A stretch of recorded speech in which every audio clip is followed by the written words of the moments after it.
Awareness is a strange kind of light, not the warm kind that guides you gently through the dark, but a ceiling light that never turns off.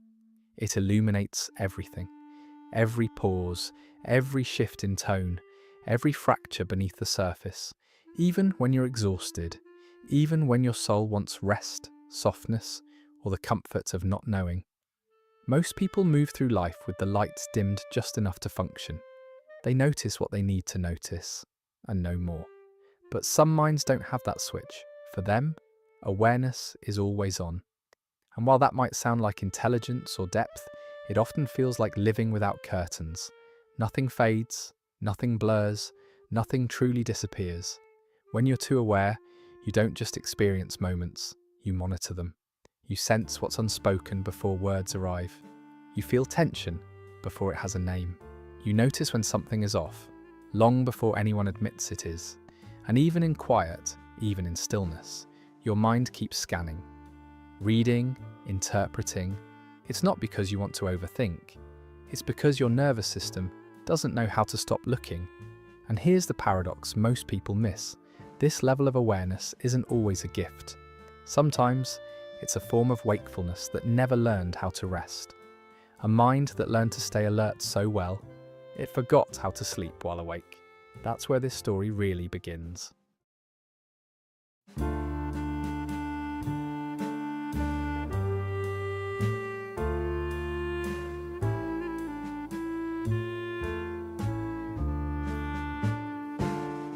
For the overly aware mind, life isn't a series of simple moments. It's an equation, quiet, invisible, and constantly running in the background.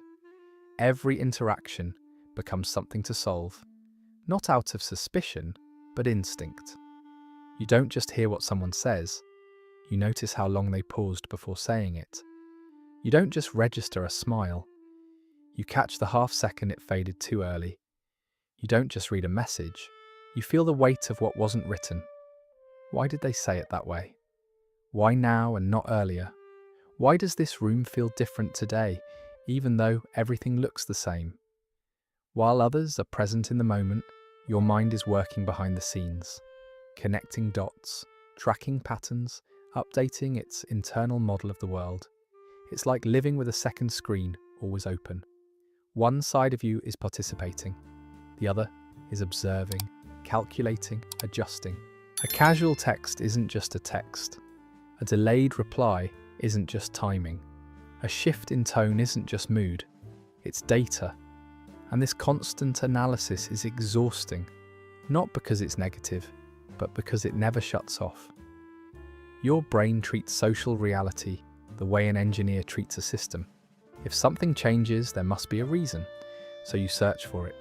You replay conversations. You scan for inconsistencies.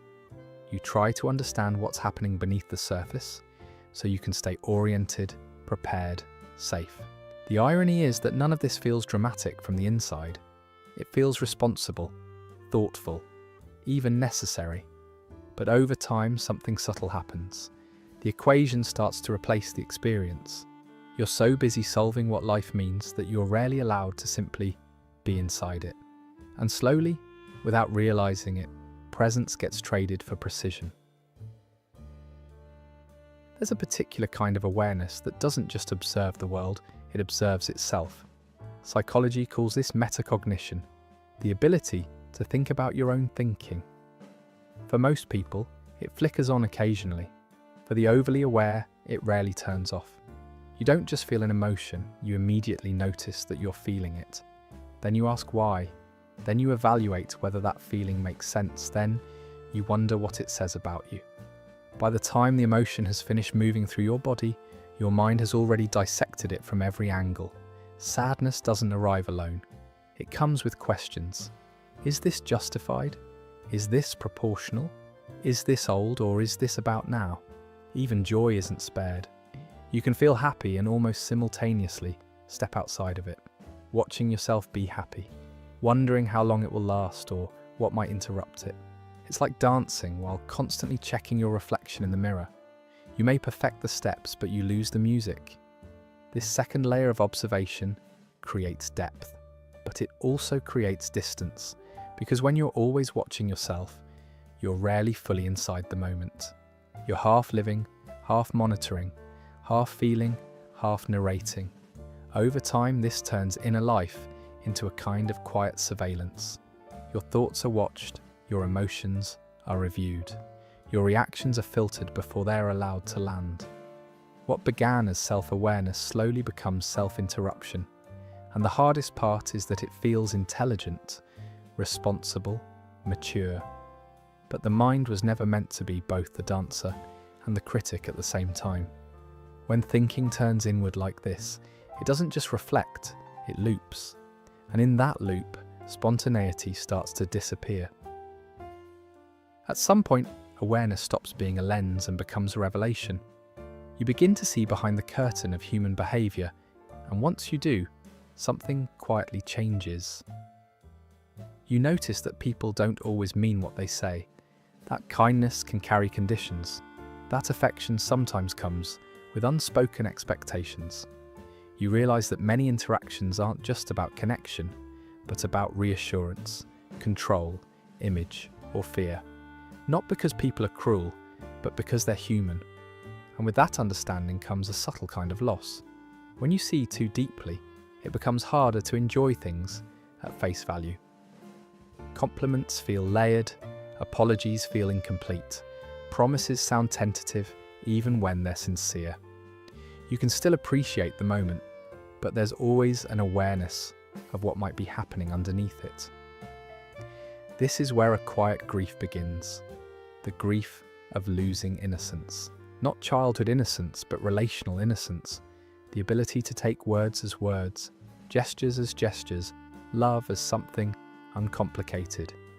Once you've seen how often people contradict themselves, how fear disguises itself as confidence, how love and insecurity can exist side by side, you can't fully unsee it. Relationships start to feel like a dance between projection and perception. Communication becomes something you translate instead of receive. You understand that most conversations are miscommunication dressed as agreement, and that insight, while accurate, can be isolating. Because when you see behind the curtain, you're no longer just watching the play. You're aware of the strings, the lighting, the fragile mechanics holding everything together. And even when the performance is beautiful, part of you knows how easily it could fall apart. That knowledge doesn't make you cynical. It makes you careful, and sometimes a little lonely. For people who are deeply aware, empathy isn't something they turn on. It's always running in the background, like a system that never goes to sleep. You don't just listen to what people say, you feel the emotional weight beneath it. You sense when someone is holding back. You notice the shift in their posture, the tightness in their voice, the moment their eyes look away. Long before anything is spoken, you already know something is wrong. Psychology often calls this cognitive empathy, the ability to understand another person's inner world without being explicitly told. But for the overly aware, it goes beyond understanding. It becomes absorption. Emotions don't stop at the edge of your awareness. They move into you. A tense room leaves your chest tight. A friend's unspoken sadness follows you home. Someone else's discomfort lingers in your body long after the conversation ends. This is what people rarely see from the outside. To them, you seem calm, emotionally intelligent, grounded. You're the one who reads between the lines, who chooses words carefully, who knows when to pause and when to soften your tone. You're often the one others feel safe with because you make them feel seen. But there's a cost to that kind of empathy. When you're always tuned in to everyone else's emotional frequency, you begin to carry feelings that were never yours to begin with. You sense guilt, tension, disappointment, even when no one asks you to. And because you understand where those feelings come from, you rarely push them away. You hold them, you manage them, you regulate the room. Over time, this creates a quiet imbalance.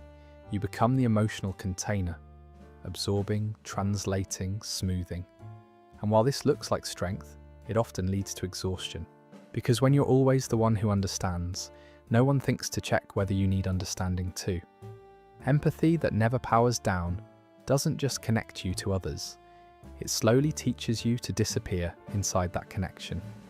And that's when awareness begins to feel heavy, not because you care too much, but because you're carrying more than one nervous system at a time. Awareness doesn't live only in the mind. For many people who are overly aware, it lives in the body first. Psychology calls this interoception, the ability to sense internal states like heartbeat, breath, tension, or shifts in energy. Everyone has it, but in some nervous systems it's turned up high, very high. You don't just feel anxious, you notice your heart rate change before the thought arrives. You sense the tightening in your chest, the shallow breath, the subtle drop in your stomach. These sensations register as information, and your mind immediately starts interpreting them. Something is wrong, something is coming. This is where awareness can quietly tip into anxiety.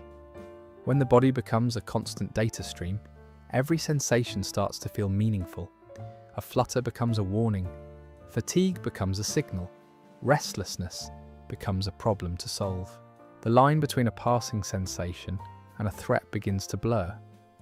The irony is that this sensitivity didn't develop to harm you. It developed to protect you. A body that learned to stay alert, learned to detect shifts early. But without guidance, interoception can turn inward and amplify distress. The nervous system starts scanning itself the way it once scanned the environment. Over time, this creates a loop. Sensation triggers interpretation. Interpretation triggers tension. Tension creates more sensation. And suddenly the body feels loud, crowded with signals that never fully settle. Understanding this matters. Because the goal isn't to feel less. It's to learn which sensations need attention and which ones can simply pass through without being turned into a story. This level of awareness doesn't appear out of nowhere. It has a history. For many people, hyper-awareness begins in childhood. Not as a trait, but as an adaptation. In environments where emotions were unpredictable, where moods could shift without warning, or where safety depended on reading subtle cues, awareness wasn't optional. It was necessary. As a child, you may have learned to scan the room the moment you walked in, to notice the tone before the words, to feel the emotional temperature before deciding how to speak, or whether to speak at all. You learned when to become quiet, when to be agreeable, when to disappear just enough to stay safe. No one taught you this explicitly. Your nervous system learned it for you. When a child grows up needing to anticipate emotional shifts, their brain becomes highly attuned to patterns. The prefrontal cortex learns to predict. The body learns to stay alert. Over time, vigilance turns into awareness, and awareness becomes identity. You don't think of yourself as someone who's watching. You think of yourself as someone who's responsible.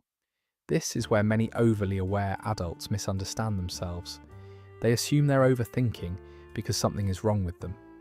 But what they're experiencing is the residue of intelligence shaped by survival. Their sensitivity wasn't born from fragility. It was forged in adaptation. The tragedy is that what once kept you safe doesn't always know when to stand down. As an adult, your environment may be stable, your relationships may be calm, but your nervous system still operates as if something could change at any moment.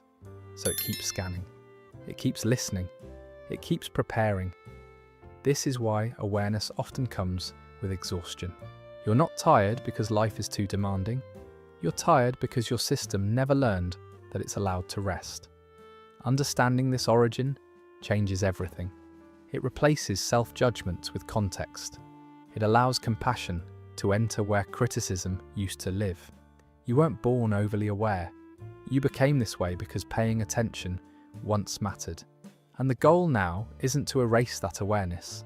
It's to teach it that the danger has passed, even if the sensitivity remains. That's where healing begins. At a certain point, awareness stops being observation and quietly becomes control. Not control in the obvious sense, no domination, no manipulation, but an internal strategy. If you can predict what people will do, if you can anticipate emotional shifts before they happen, maybe you won't be caught off guard. maybe nothing will hurt as much. This is where hyper-awareness turns into a form of preparation. Your mind runs simulations constantly. If they pull away, you'll already know why. If the mood changes, you'll already be braced. If something ends, you'll have seen it coming. Understanding becomes armor. But there's a cost to this kind of vigilance. To stay prepared, you have to step slightly outside of life. You stop fully inhabiting moments because you're too busy tracking where they might lead. Joy arrives and part of you is already watching for the drop. Connection forms, and your mind starts calculating distance, timing, probability. This is how awareness feeds analysis paralysis. Every decision carries weight. Every action is filtered through potential outcomes. You've already lived 10 versions of the future before the present has finished unfolding. So you hesitate, you delay, not because you don't care, but because you care so deeply that you're trying to protect yourself from regret, loss, or surprise. What's ironic is that this attempt at control often produces the very exhaustion it's trying to avoid. The mind stays tense, the body stays ready, and life starts to feel like something you're managing instead of something you're participating in. Awareness, when used this way, doesn't create safety, it creates distance, because the more you try to outthink uncertainty, the less room there is to experience anything without conditions. And slowly, without realizing it, protection replaces presence. The solution to over-awareness isn't seeing less, it's carrying less. For a long time, awareness may have felt like a responsibility. If you noticed something, you felt obligated to interpret it, to respond to it, to manage it. But not every signal is an assignment. Not every shift requires action, and not every insight needs to be followed to its conclusion. This is where awareness begins to mature into something gentler. Learning to see without carrying everything means developing selective perception. The ability to notice without absorbing, to recognize without reacting, to let certain things pass through your awareness instead of lodging inside it. There are a few quiet truths that help recalibrate the system. Not every silence is a message. Sometimes people are just tired, distracted, or overwhelmed. Not every feeling needs action. Emotions can move through you without being solved, explained, or fixed. And not every insight needs expression. Some understandings are meant to be held, not shared, not acted on, not analysed further. This isn't about becoming careless or indifferent. It's about restoring balance. Awareness without boundaries turns into suffering. Awareness with boundaries becomes clarity. When you stop treating every perception as urgent, your nervous system begins to relax. The body learns that noticing doesn't equal danger. The mind learns that it doesn't have to stay one step ahead to be safe. This shift takes practice. It can feel uncomfortable at first, like loosening a grip you've relied on for years. But slowly, something changes. You begin to experience moments without immediately stepping outside of them. You laugh without checking why. You feel without translating. You listen without preparing a response. You don't lose your depth this way. You reclaim your presence. And awareness, instead of weighing you down, starts to feel like a quiet companion rather than a constant burden.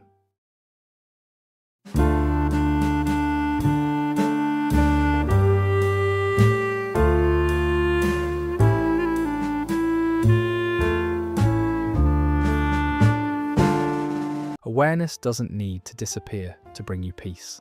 It needs to be refined. When awareness is softened by acceptance, it stops feeling like a spotlight and starts feeling like warmth. You no longer try to control every outcome or decode every silence. You begin to trust that not everything requires understanding to be meaningful. Some moments are meant to be felt, not explained. This is where awareness turns into wisdom. You still notice deeply, but you don't cling. You still feel intensely, but you let emotions move through without interrogating them. You understand people without losing yourself inside their stories. Presence replaces prediction. Curiosity replaces fear. And something quiet but powerful happens. Life becomes lighter, not because it's simpler, but because you're no longer carrying it all at once.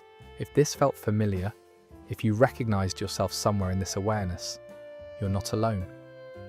This channel is a space for people who feel deeply and think carefully about the human mind. If you found value here, consider subscribing so we can continue these conversations together. And if any part of this spoke to you, leave a comment below. Your experience might be the clarity someone else needs to feel understood.